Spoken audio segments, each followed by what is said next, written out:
What was the highest waste of money that you don't regret? My litter robot. Yes, I spent $600 on a cat crafter, but my house never smells, I don't have to scoop litter, and I only have to empty the drawer once a week. Definitely worth it to me. We just got one this year. I have 4 cats, 1 leg and a bad back, so bending over to scoop is not comfortable. I love that litter box. I spent too much money on a big treadmill for a very small apartment. But I've ran 15 to 25 kilometers on it every week for the past several years, and it's been incredibly helpful both physically and mentally. Your downstairs neighbor's mental health is swiftly deteriorating. He should buy a treadmill. I've heard they're great. It's treadmills all the way down. $800 for a front seat helicopter tour of Kauai for me and my wife. Totally worth it. I did the same. But on the Big Island. Worth every penny. I'll never forget it.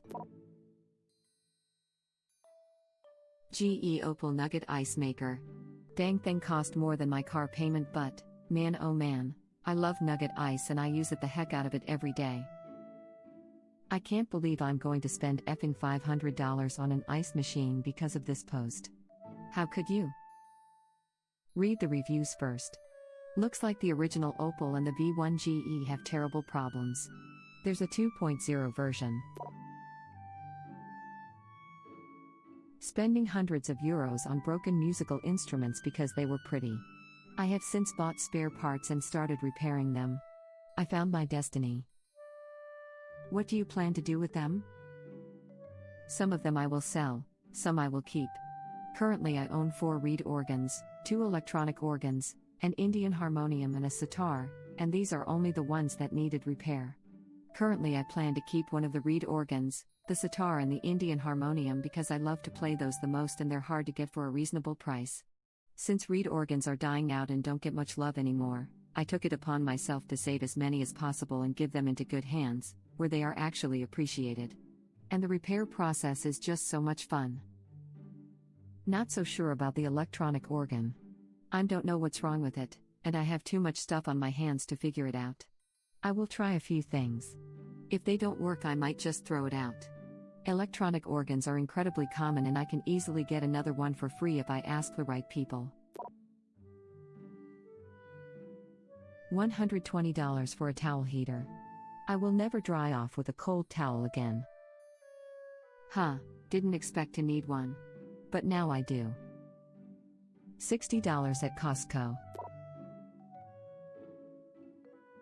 My couch. I moved out of my mom's house last year, 2019, so no COVID, and I always wanted a good couch. I tested so much. I went to so many furniture stores. Looked at so many different models. And then choose mine. It's actually from IKEA. 3 seats and long enough to let someone sleep on it. In a gray, but I saw they were also having a black cover, so I am thinking about getting that one. Extremely comfortable. I wanted a couch where you could chill out and love how fluffy it is without losing the ability to sit on it. In some couches you are not able to lean on the back and still have a straight back. You can sit on the backboard and the armrests. They are flat, so you can also put a cup of tea on them.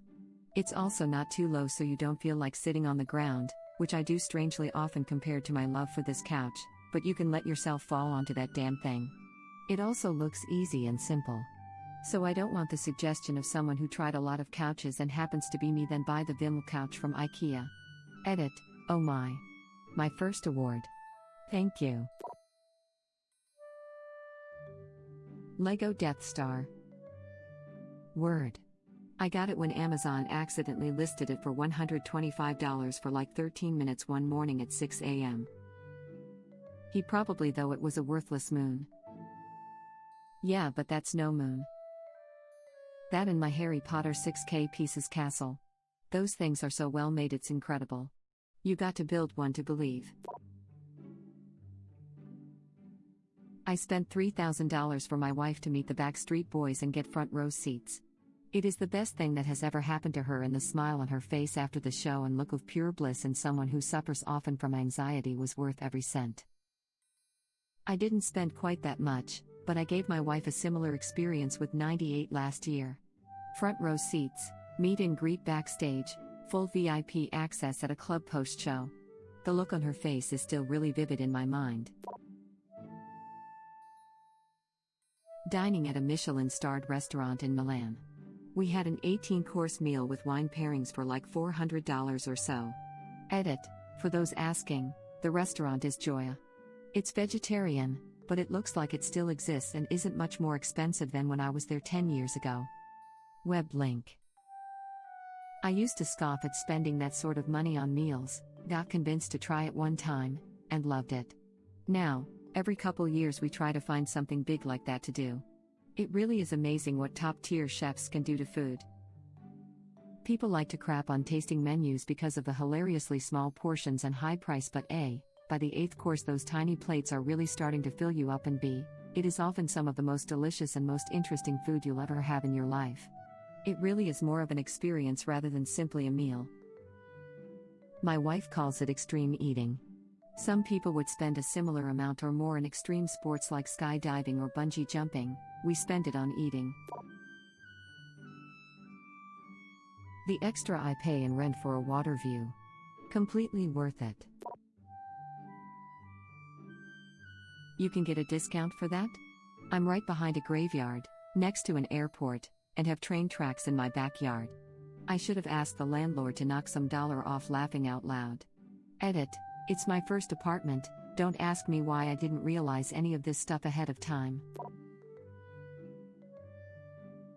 Due to poor insulation and distance from the water heater, my shower is never properly warm in winter. I just bought a single endpoint tankless water heater for just my shower. Best $150 I ever spent. Could I really afford it? No. Did I need it? No. Do I love it? You bet your sweet bippy I do. Didn't know this was a thing. I hate that my shower gets cold after like 5 minutes. Looked a few up and this seems a bit more complicated, and would probably need a pro to install. I want this. Need to be replaced every few years, might want to check that first. Edit, as many pointed out, only replace the elements as necessary. It's more relevant to perform the regular maintenance, flushing the system out yearly. Web link. €600 for an hour of laps, 3 of 20 minutes each, around the Nürburgring in Germany. It was open in the off-season and there wasn't a single other car near me the whole time.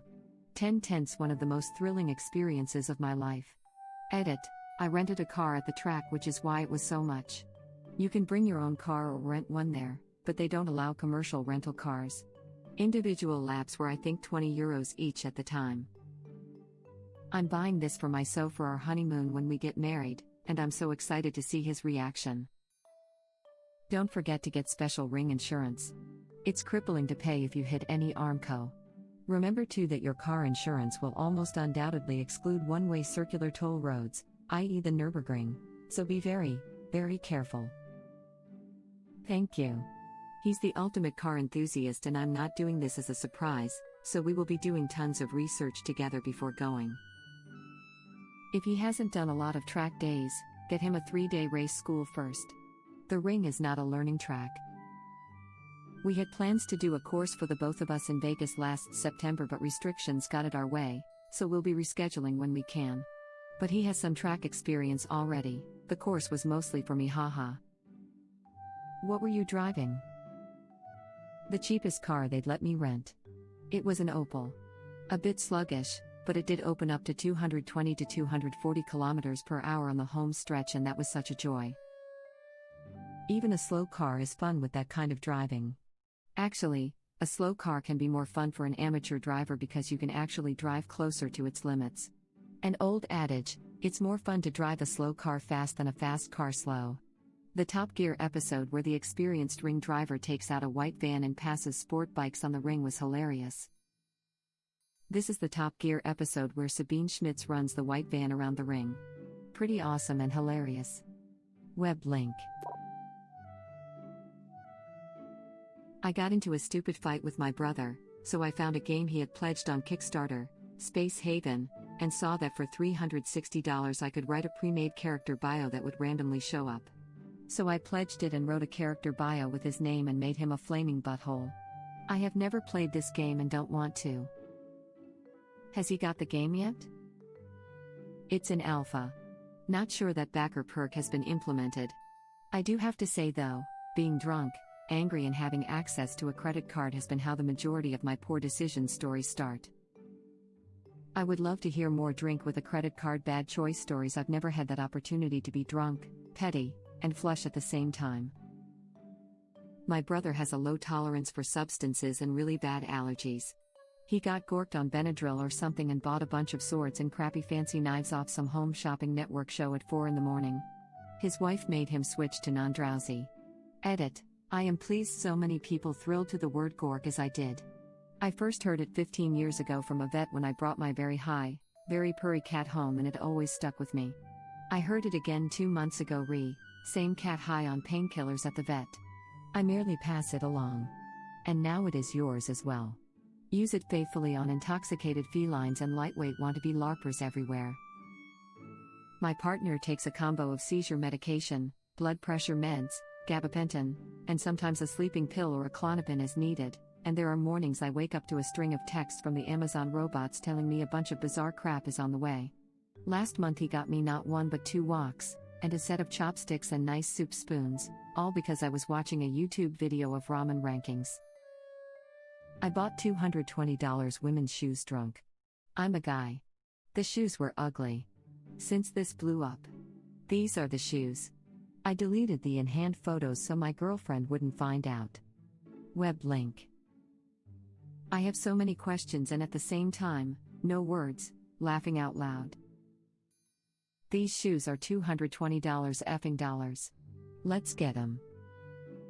Honestly, if my sibling paid to immortalize me in a game, even as a butthole, I'd be tickled. I watched somebody bet on all the numbers in roulette. One of the dumbest things I've ever witnessed.